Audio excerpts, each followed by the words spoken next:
And coming up next is DC News number 135. We're going to talk about Green Lantern. Big changes top to bottom to the Green Lantern universe. We're going to detail all of them. Also, we're going to talk about not one but two new series that are coming out from DC this May, which are going to involve capitalism to a certain extent. A little bit of politics. If you're part of the 1%, you might want to listen up.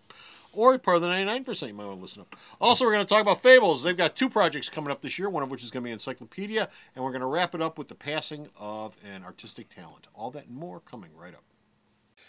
Here at Alternate Reality, we have always believed that kids are the future of this industry, and that's why I have the largest kids selection of any other store anywhere. Come on down to Alternate Reality and you'll find comics and trade paperbacks on Pixar characters like Toy Story and Cars, Muppets, Disney, Simpsons, DC and Marvel characters, of course, like Tiny Titans, Scooby-Doo, Spider-Man, and Marvel superheroes. I also have a large selection of girls comics and girls-related trade paperbacks, as well as illustrated classics and a whole lot more. Readers are leaders, so come on down to Alternate Reality with your little one and pick up some comics that both of you can enjoy. The DC room is packed with comics. Now let's unpack with some comic book news. It's come down to this. We're cornucopian. DC Comic Book News, episode 135. Idiopathic Clumetry.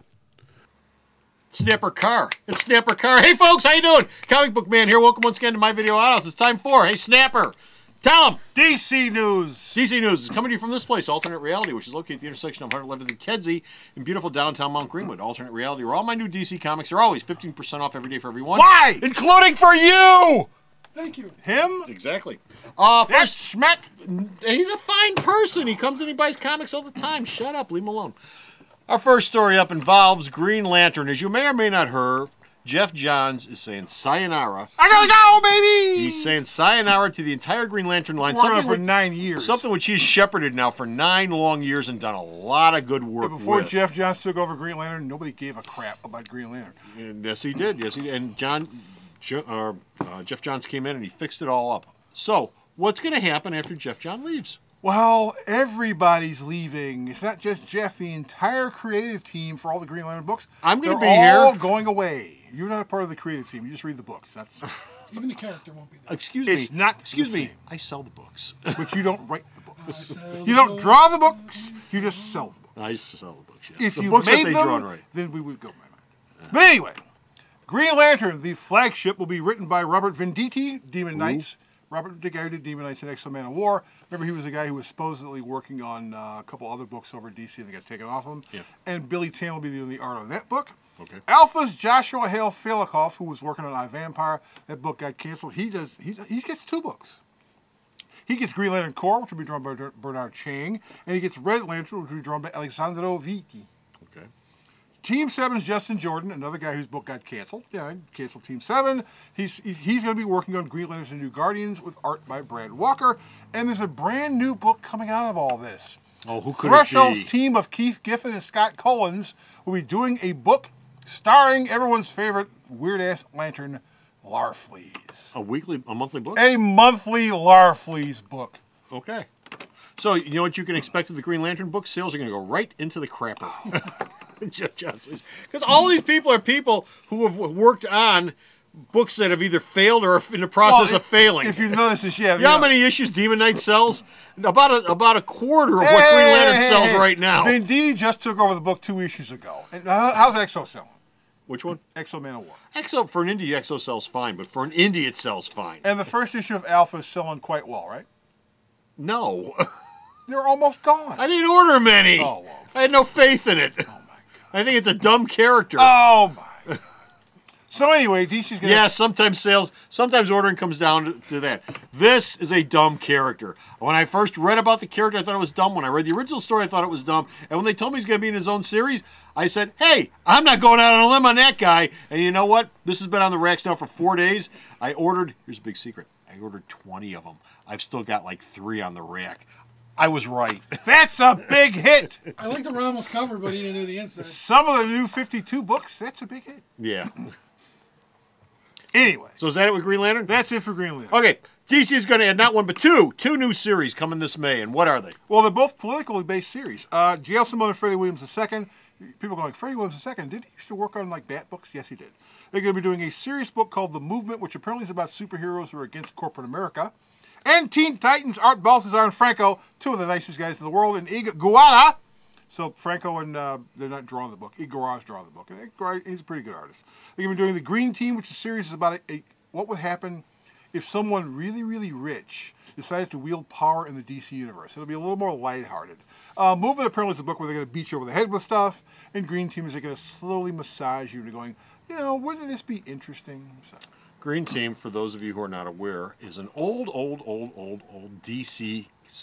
Never let a copyright go away. Not series, and Marvel does that all the time. Not series, but one shot. DC used to have a thing called First Issue Special. The only thing it's notable for is the first appearance of Warlord. But DC used to do a thing called First Issue Special back in the mid-'70s, and one of the things they did was they gave Joe Simon a lot of work because he had a lot of concepts floating around.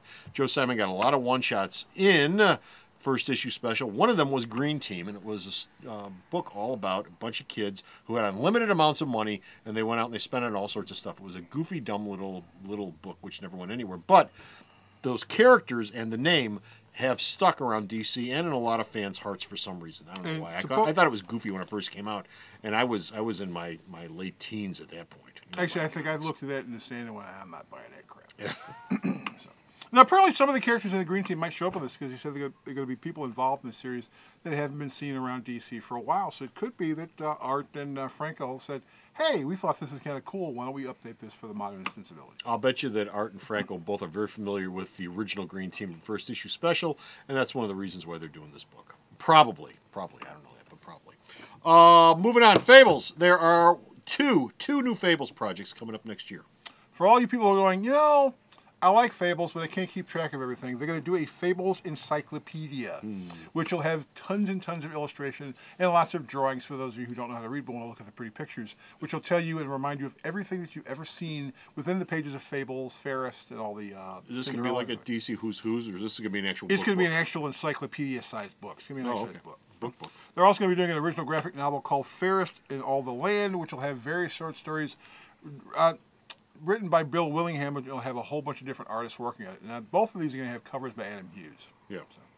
Okay. So for all you Fables fans, you're going, ooh, we need more Fables stuff. Actually, what's kind of weird is this year, Fables are going to have their own con. They're going to have a Fables con. I think it's like a couple months from now. Really? So Here in Chicago? Not in Chicago. I think it's somewhere down south. Somewhere close to where Bill Willingham lives. Okay. And our last story is a sad one. We just recently had the passing of a talented artist.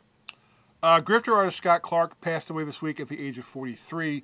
According to Frank Thierry, who worked on Grifter, Clark was not feeling very well while he was working on the book, and he had some severe health issues, and he passed away, I think, Wednesday or Thursday. And this will be kind of weird. Yeah, our time. But he was a guy who basically came in with a bunch of other guys, and his art style was very unique, and he was able to tailor it to other stuff. And he was a pretty talented guy. He worked at DC and he worked at Marvel. He bounced back and forth between two companies. Okay. But he was more or less started his career over at Wildstorm. But yeah, he's got a wife and a kid.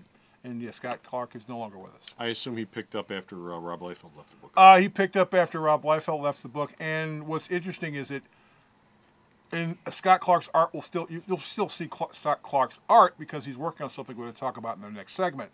And that stuff's already in the can, so Scott Clark will be gone, but you'll still see Scott Clark stuff on the racks for at least about 3 or 4 months. So he's got stuff in the chute. He's got stuff in the chute. Okay.